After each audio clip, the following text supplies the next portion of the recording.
So today we'll look at Brownian motion and gambler's ruin in continuous time. So I don't think I've ever covered gambler's ruin in one of my videos. So this is the first time we'll do that, and then we'll sort of look at uh, how gambler's ruin works in continuous time.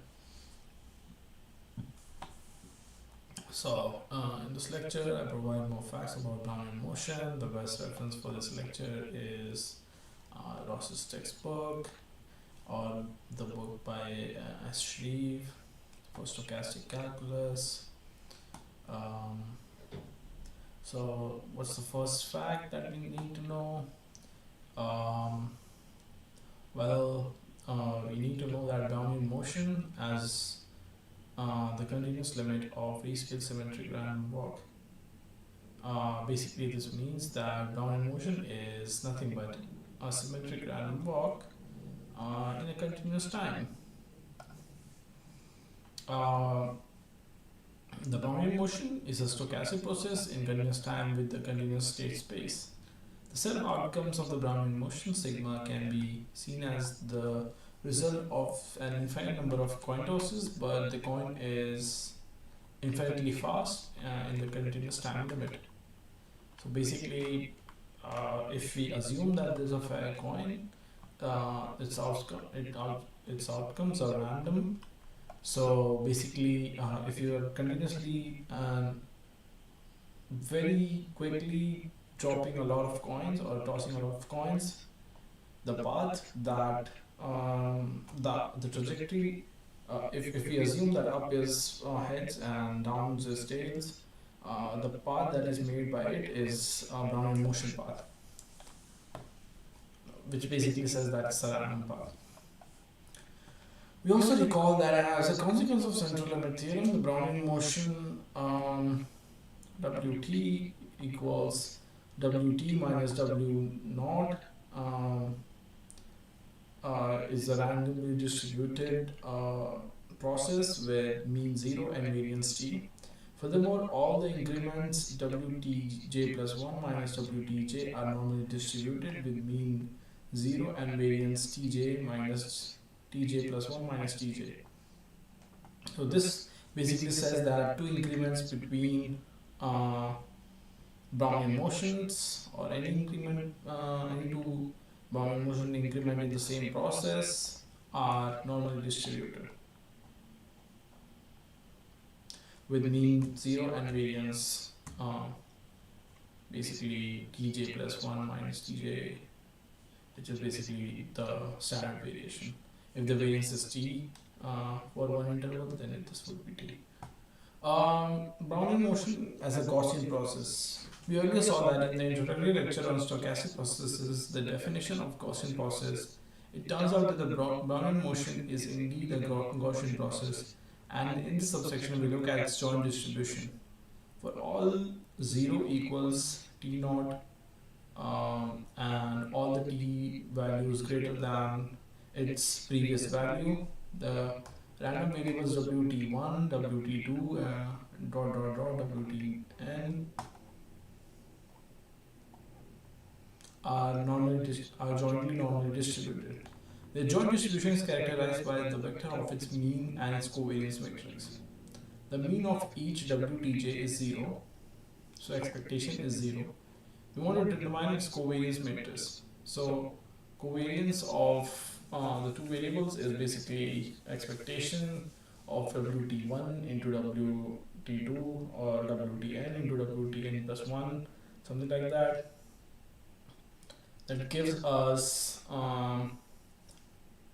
the diagonal matrix as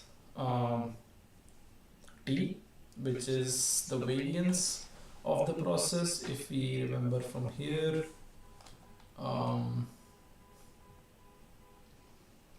so for all T greater than S, we have EWS Wt equals EWS Wt minus Ws plus w square s, um, which is equal to, wait, yeah, okay, yeah, okay, yeah. Uh, well, okay, I think you can solve it, but basically to understand what's happening here, let me explain. Uh, yeah. So you must be wondering how this came to be. So basically, if this is the line, this is 0, this is S, this is T, um, this is WS, this is WS, WT minus S,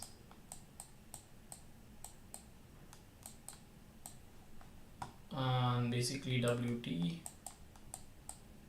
equals WS plus WT minus WS, and well, we already had WS here, so WS we already have, and now we use this value of WT to this, so we have WS plus WT minus WS. Now what we do is we multiply these two, and then we also multiply these two. I've made a mess here. Let me see.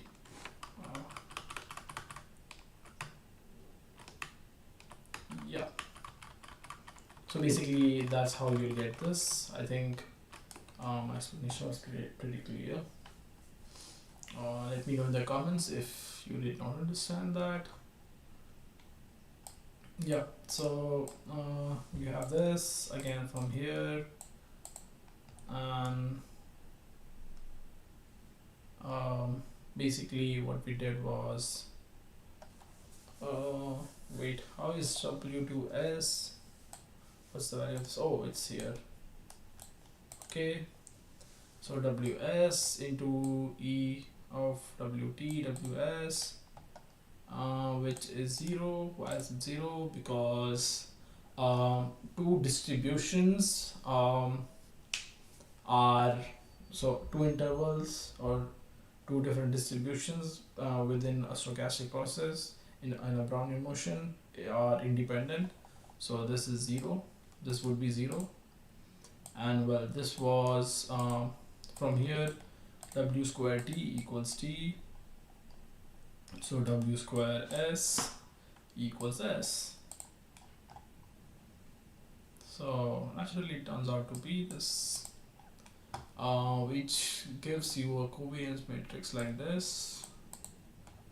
Okay, now let's move on to the martingale property and Markov property of stochastic processes. So the Markov and martingale properties in these concepts are not, and these notes are not very general, because we are trying to avoid the concepts of filtration, which models mathematically used to basically mathematically denote the flow of information available at each time. So basically a filtration is a way of saying that we have a value given we have a specific set of values that arose from a condition, and the values depend on the conditions that have happened before it. Is it clear to you? If it's not, let me see if I can explain it better. So let's see. I have x given fs. So this is a way of saying what would be the probability of x given all of this has happened so far. I think at least that's what my understanding of filtration is. I could be wrong on this one because I'm not 100% sure if that is actually filtration. I think it's one of the ways of filtering, but let's assume that that's correct for now and move ahead. So basically, yeah, we say that Brownian motion satisfies Markov property. So what does that mean? First thing, let me grab my notebook. I need to make these notes myself, so I actually gotta have my notebook, and I gotta be making notes. Okay.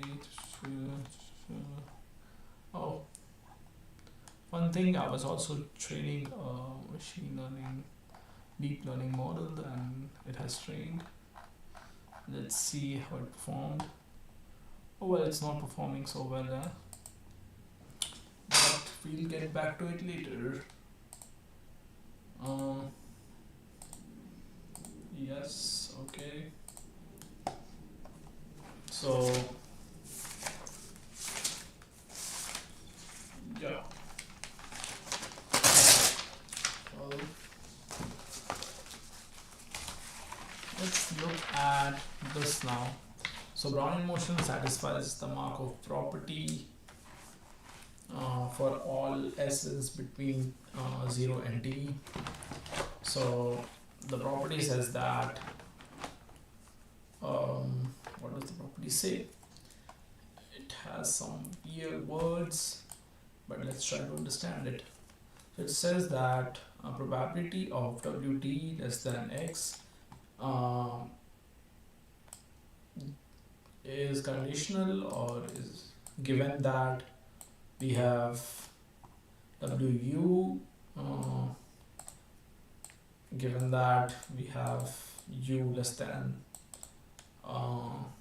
s and greater than 0, of course, equals pure wt less than equal to x given ws. Oh, so basically it says that if all of s, or the maximum of s, is given, and I'm assuming that s is a point in time, I think so.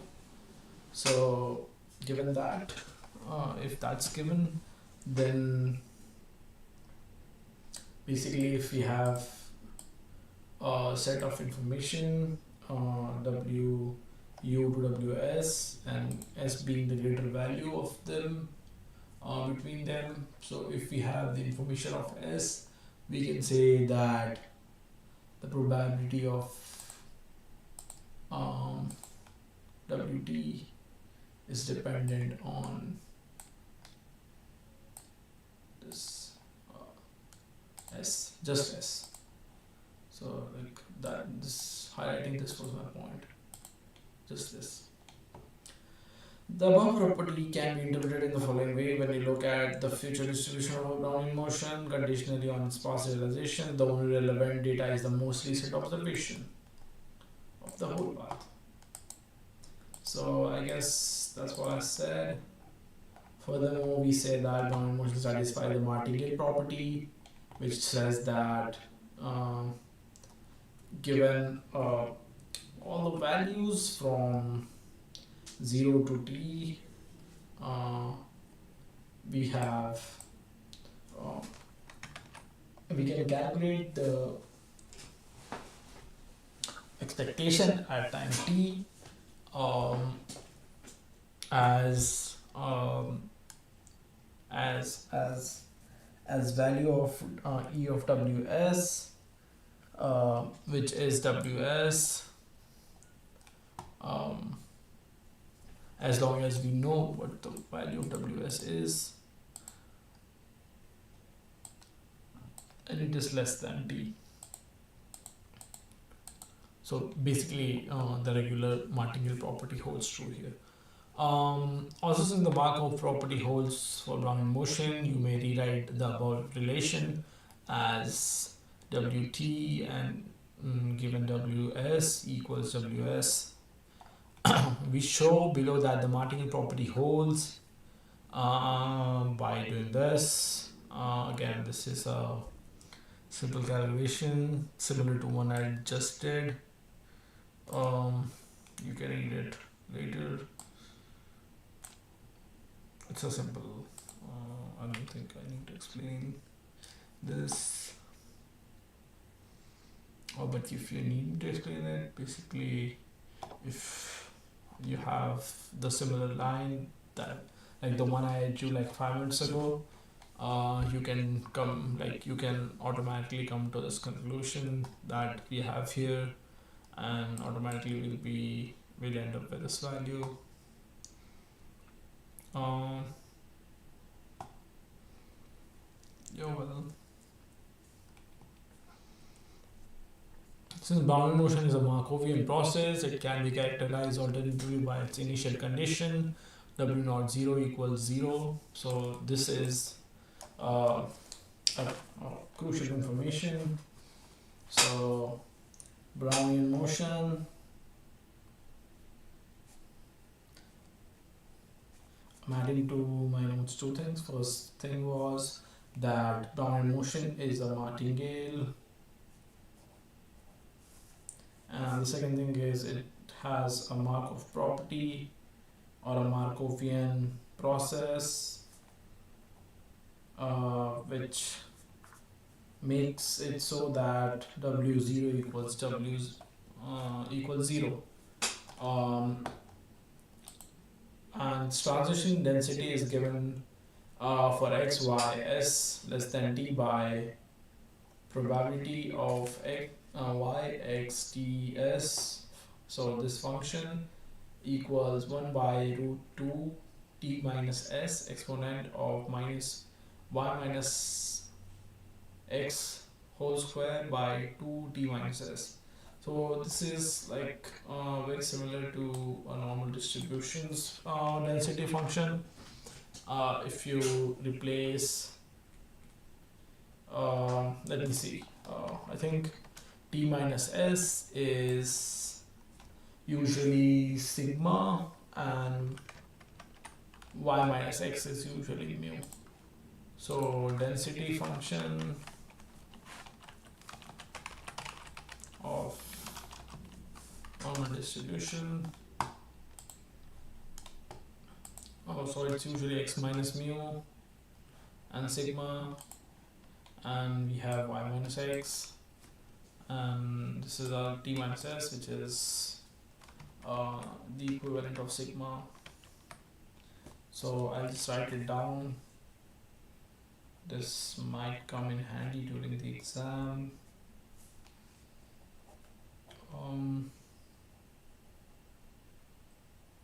pi t minus s exp, which is the exponential function, minus y minus x whole square by 2t minus s. Yeah, got it.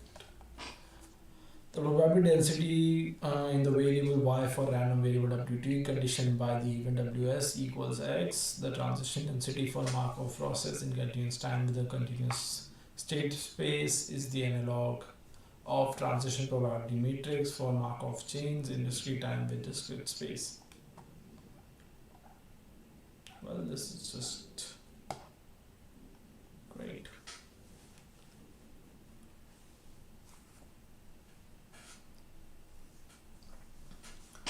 On the regularity of Brownian motion, each sample path of Brownian motion WTW is a continuous function of time.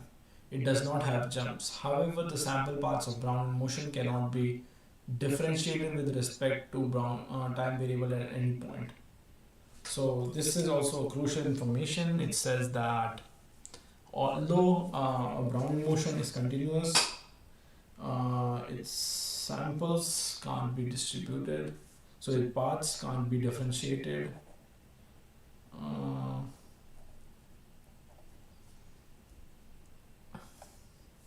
with respect to any variable at any point of time. Its derivative is non-continuous. The sample path of Brownian motion does not look smooth and curvy. It has kinks, just like I do. Example of a function which does not have a continuous derivative at 0 is ft equals mod t. However, the path of Brownian motion look even less smooth than this example. In fact, a Brownian motion is not even Lipschitz continuous, unlike the absolute value. I have no idea what Lipschitz continuous means. But if it were Lipschitz continuous, it would be differentiable almost everywhere, which is not the case. So basically, Lipschitz continuous means that it is differentiable almost everywhere. I think so. We call that, for the sake of completeness, the definition of Lipschitz continuous function. A continuous function f defined in the real line is said to be Lipschitz continuous function if there is a constant c such that for all x and y belongs to R, which is the set of real numbers. We have fx minus fy less than c x minus y.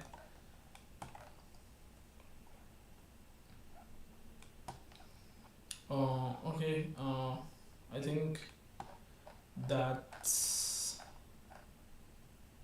I think we should take a break, and after I return we look into some concepts like quadratic variations for the Brownian motion. I think this is a crucial topic. The hitting time, and then I think we'll look at geometric Brownian motion, which is the movement of an asset price, or the way to calculate the asset price. So yeah, let's take a 15-minute break and we'll come back soon. Thank you.